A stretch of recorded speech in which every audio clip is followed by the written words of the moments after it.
예, 오늘은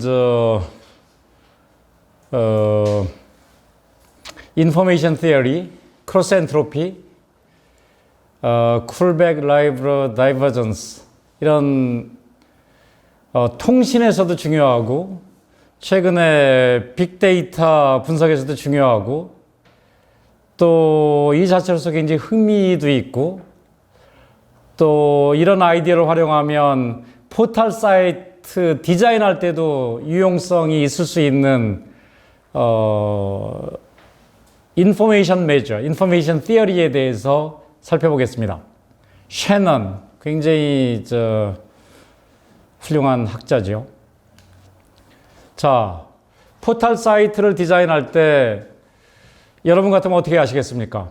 우리 사이트에 들어온 사람들이 메뉴 중에 어떤 메뉴를 즐겨 찾는지 이거에 따라서 안내해 줄 수가 있겠죠. 안내해 줄 때 항상 왼쪽으로 가라, 오른쪽으로 가라, 둘 중에 하나로 안내해 준다 그러면 바이너리 추리를 키워나가는 것과 유사한 구조가 되겠습니다. 그랬을 때 어느 쪽으로 사람들을 가이드하는 게 좋을지 이런 문제를 한번 생각해 보죠. 자, 이것을 보는데 엔트로피라고 하는 것은 마이너스 로그 P입니다. P로 측정을 합니다. 왜 이렇게 측정하는 것이 합리적인지 조금 이따 설명하겠습니다.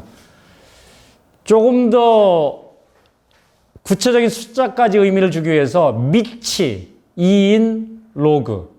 통상 우리는 로그 하면 미치 자연 대수 2, 알파벳 2를 쓴 2거나 아니면 상용 로그, 미치 10빈 로그를 쓰는데 인포메이션 메저에서는 미치 2인 숫자 알파벳 아라비아 숫자 2인 로그를 쓴다고 한번 생각해 보죠. 그래서 미치 2인 마이너스 로그 P 이걸 가지고 엔트로피를 측정한다. 일단 이렇게 해놓고 도대체 이게 뭔지 보기 위해서 극단적인 예를 정해 보겠습니다. 예컨대 P가 1이다, 100%다. 예컨대 사막지대에서 날씨가 맨날 써니 태양이 뜬다. 그러면 누군가 통신을 통해서 오늘 태양이 떴습니다. 해가 쬐입니다. 그런 정보, 메시지의 정보량이 뭔가요? 제로죠. 아니, 맨날 100% 거기서는 그 사막지대에서는 해가 뜨는데 누가 해가 떴냐 안 떴냐, 떴으면 1, 안 떴으면 0 이런 바이너리 비트 한 비트를 통신을 통해서 수신자한테 웨더 리포트를 했을 때 수신자가 받는 정보량은 0입니다. 자, 이 식에 대입하면 P가 1일 때 100% 1의 로그 값은 0이라는 거 다 알고 계시죠? 여러분들 고등학교 때, 중고등학교 때 배우셨을 홍성대 선생님의 수학의 정석, 로그 부분. 예, 로그 1은 0입니다. 그러니까 정보량이 없습니다. 엔트로피가 0입니다. 불확실성이 0입니다. 불확실성이 있어야 통신을 통해서 불확실성을 제거하는 정보가 얻어지는데 애당초 불확실성이 없었기 때문에 어떤 비트의 정보를 통신을 통해서 나한테 주더라도 내가 새로 얻는 정보가 없습니다. 자, 반대로 아주 예외적으로 어떤 지역에서 아주 낮은 확률로 천둥 번개가 친다고 해보세요. 그러면 그 지역에 정보를 전달하는 사람이 오늘 천둥이 쳤다. 이 정보량이 어마어마하겠죠. 굉장히 귀중한 정보죠. 천둥이 안 치는데 천둥이 친다고 했으니까요. 천둥이 치는 걸 알려줬으니까.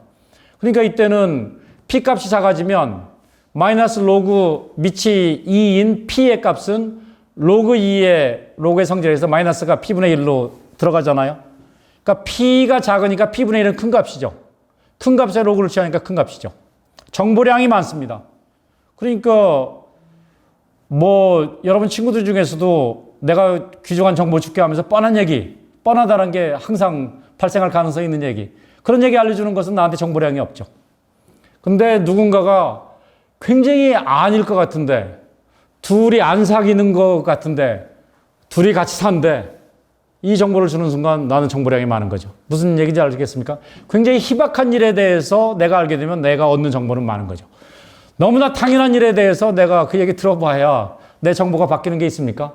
바로 이런 이유 때문에 정보량을 P의 역수의 모노토닉 로그 트랜스포메이션을 통해서 측정하게 됩니다. 이것이 바로 엔트로피 개념입니다. 이해되시나요? 엔트로피. 그러니까 희박한 사건이 발생했다는 정보가 전달되는 순간 정보량은 커지고, 늘상 있는 사건이 발생했다는 정보를 내가 듣는 순간 특별히 뭐 놀랄 일이 없습니다. 정보량이 작습니다. 예, 엔트로피 개념입니다. 자, 엔트로피. 현실에서는 어떤 메시지가 올지 모르기 때문에 엔트로피를 사전적으로 잰다라 그러면 기대값을 취해야 됩니다. 그게 바로 여기 익스펙테이션이 들어간 이유입니다. 엔트로피를 마이너스 로그 미치 2인 P 확률로 정의를 했는데, 어떤 확률의 이벤트가 나한테 올지 그 자체가 불확실성이 있으니까 그걸로 기대값을 취해주면 사건이 디스크리트하면 디스크리트한 기대값 표현, 서메이션으로 표현을 하고, 발생할 수 있는 일이 연속적이면 서메이션의 연속적인 버전인 인티그레이션을 통해서 세 번째 수식처럼 표현하면 되겠습니다. 자, 예를 들겠습니다. 날씨. 어떤 지역의 날씨가 1년의 절반은 써니, 나머지 절반 중에 반은 크라우디, 반은 레이니. 그러면 이곳의 날씨를 리포트하는 사람, 1년의 절반은 써니, 4분의 1은 크라우디, 나머지 4분의 1은 레이니. 이런 날씨 체계를 가지고 있는 데서 정보가 올라왔을 때 그 정보를 전달하기 위해서는 평균적으로 몇 비트의 바이너리 비트가 필요하냐. 통신에서 중요한 얘기입니다. 자, 어떻게 하느냐. 바이너리 트리를 한번 생각해 보면 써니 하냐 크라우디 레인이 하느냐에 따라서 왼쪽 오른쪽 한 비트의 정보를 이용해서 둘로 세상을 쪼갭니다. 왼쪽이냐 오른쪽이냐. 왼쪽이면 써니 끝. 오른쪽으로 가면 크라우디 레인이, 그것을 더 타이 브레이킹하기 위해서 한 비트의 정보를 더 씁니다. 오른쪽으로 온 다음에 왼쪽이면 크라우디, 오른쪽으로 온 다음에 또다시 오른쪽이면 레이니. 자, 이 세 가지 날씨 조건을 표현하기 위해서 비트로 한번 표현하겠습니다. 한 비트의 정보라는 게 0, 1 시퀀스죠. 0, 1 하나 숫자죠. 그러니까 0과 1. 그러니까 왼쪽이냐 오른쪽이냐, 이거냐 저거냐, 사느냐 죽느냐, 있느냐 없느냐, 그것만 표현하는 겁니다. 그래서 써니를 0으로 표현하면 암호 기호로 0이라는 부호가 왔을 때 나는 저쪽 날씨가 해가 떴구나 알게 되는 거죠. 또 비트 나한테 온 게 1, 0가 오면, 1이 앞에 있고 두 번째 비트가 0이면 1, 0는 저기 구름이 꼈구나, 크라우디. 또 1, 1이라고 하는 비트가 왔으면 나는 저쪽 비가 오는구나, 레이니. 이렇게 알게 됩니다. 자, 이 그림을 보면 내가 모르는 저쪽 지역의 날씨를 전달하기 위해서 비트가 어떻게 쓰였어요? 써니라는 걸 표현하기 위해서는 한 비트면 됐죠. 레이니와 크라우디를 표현하기 위해서는 두 비트가 필요했습니다. 그러니까 한 비트 또는 두 비트가 필요합니다. 그럼 사전적으로 나는 어떻게 생각해야 돼요? 저쪽 날씨의 절반은 써니니까 50%의 확률로 한 비트면 되고, 나머지 25%의 확률로 두 비트가 필요하니까 결국 사전적으로 저쪽의 날씨의 불확실성을 비트수로 측정하면 1비트와 2비트의 가중평균인데 1비트의 0.5의 가중치, 2비트, 2비트의 각각 0.25, 0.25의 가중치에서 총 1.5비트가 필요합니다.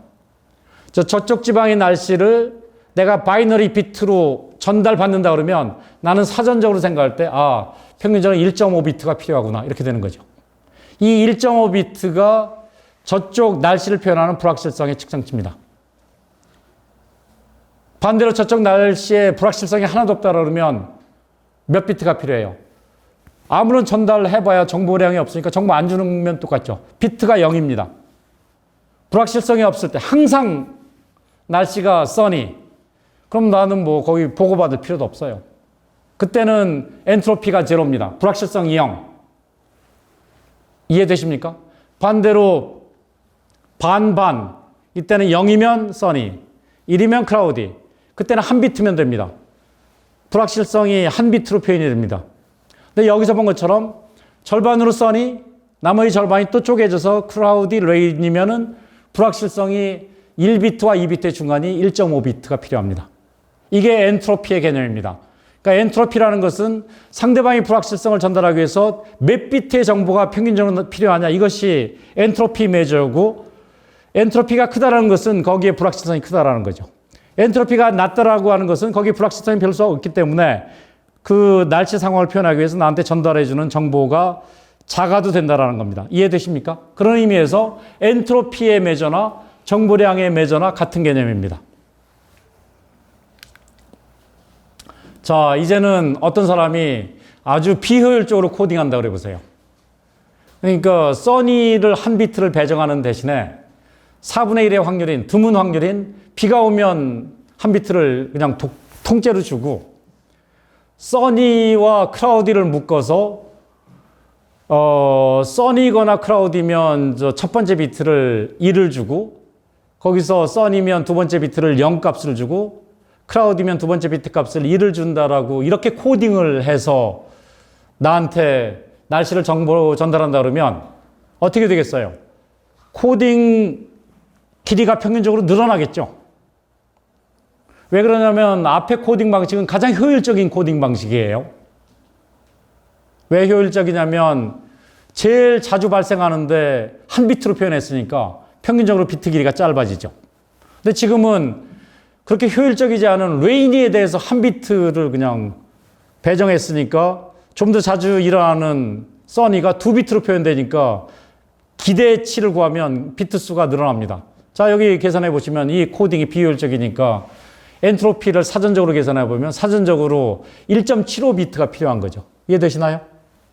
그러니까 앞에서 효율적으로 코딩했을 때의 평균적인 비트 길이 1.5보다 비트 수가 늘어나니까 이 통신하려면 돈 들고 시간도 드는데 코스트가 증가하는 거죠.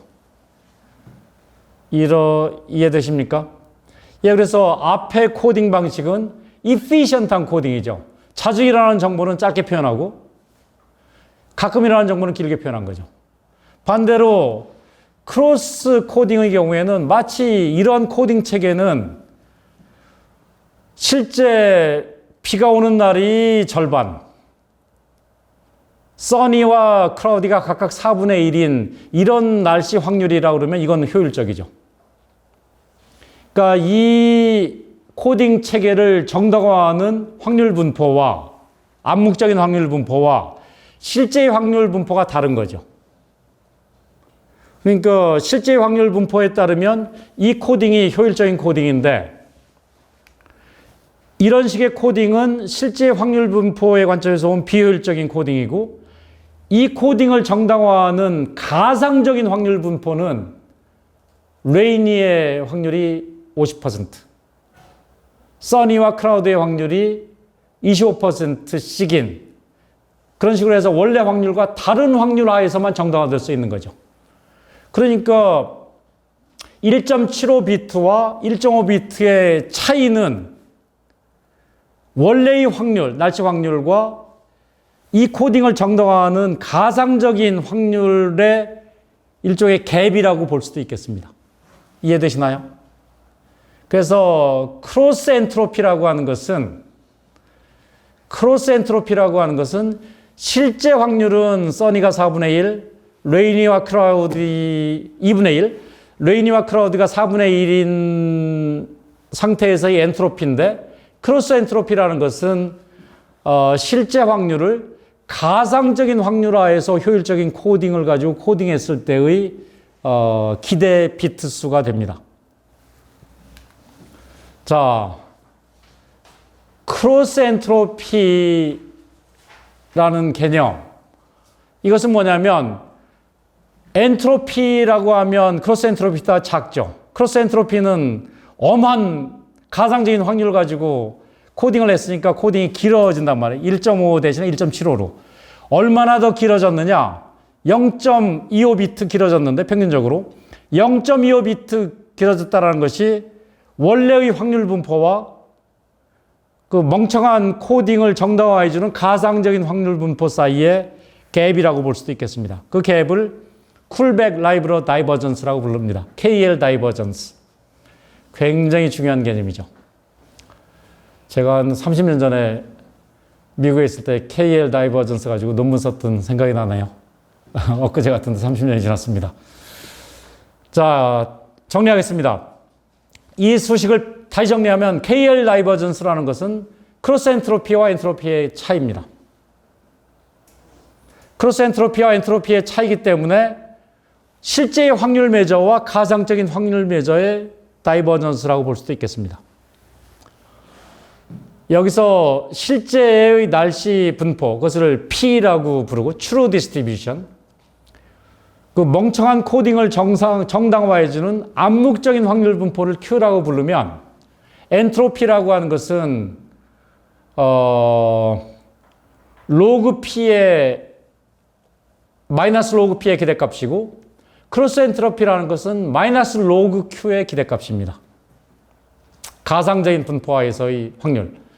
그리고 KL 다이버전스라고 하는 것은 P와 Q의 격차가 어느 정도인지 보여줍니다. 즉 대입하면 마지막 수식처럼 표현이 되고 마지막 수식에 이른바 수학에서 쓰이는 젠슨스 이니퀄리티라는 걸 적용하면 두 개의 확률 분포가 같을 때만 쿨백 라이브러 다이버전스가 0이 되고, 즉 코딩을 정당화해주는 가상의 분포와 실제 분포가 같을 때만 쿨백 라이브러 다이버전스가 0이고 나머지 경우에는 항상 다이버전스가 플러스의 값을 갖게 됩니다. 여기 증명을 적어놨는데 여러분들이 젠슨의 이니퀄리티를 공부하시고 이 증명을 보시면 쉽게 이해가 됩니다. 넘어가겠습니다. 자, 정리하겠습니다. 엔트로피는 불확실성을 나타내기도 하고 앞서 말씀드린 것처럼 정보를 나타내기도 합니다. 확실한 1에 가까운 게 와봐야 정보가 전달이 안 되는 거죠. 아주 불확실했던 것이 정보가 오면 정보량이 많은 거죠.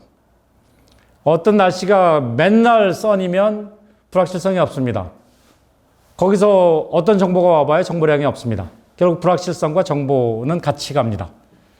크로스 엔트로피라고 하는 것은 실제의 확률 분포를 가상의 확률 분포하에서 옵티멀한 코딩 스킴을 썼을 때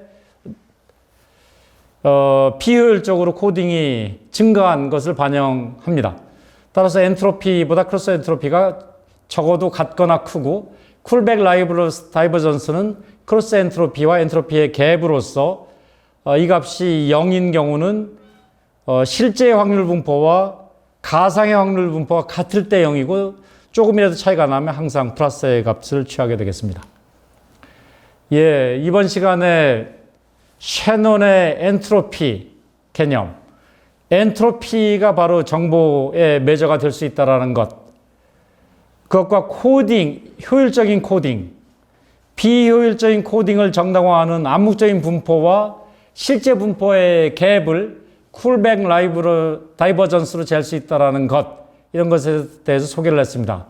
제일 앞부분에 포털 사이트 디자인할 때도 이런 아이디어를 쓸 수 있다고 했는데 포털 사이트 디자인할 때 여러분 사이트에 방문한 사람들이 평균 몇 번 클릭하면 자기가 원하는 정보를 얻을 수 있느냐, 이런 문제를 생각해 본다라면 efficient 코딩의 아이디어가 되겠죠. 예컨대 우리 사이트에 방문하는 사람들 중에 절반은 A라고 하는 주제에 관심이 있고 나머지 절반 중에 반은 B에 관심이 있고 나머지 반은 C에 관심이 있다. 그럼 내가 곧 웹사이트를 디자인할 때 50%에 사는 사람들은 바로 보내는 거죠. 그쪽 사이트로.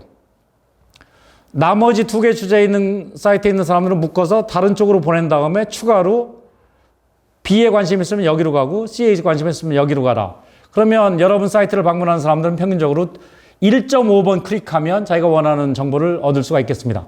반대로 어떤 포털 사이트에서 멍청하게 디자인하면 25% 찾는 사람을 한쪽으로 보내고 50%와 25%를 묶어서 75%를 다른 쪽으로 보낸 다음에 또 한 번 클릭하게 하면 클릭 숫자가 1.5 대신 1.75로 늘어나서 사람들이 더 많은 코스트를 지불해야 되는 거죠. 예, 앞으로 대한민국 총통계청도 통계청을 방문한 사람들에 대해서 효율적으로 통계청에 제공하는 정보로 유도할 때 이 셰넌의 엔트로피 컨셉을 적용할 수도 있겠습니다. 예, 수고 많으셨습니다.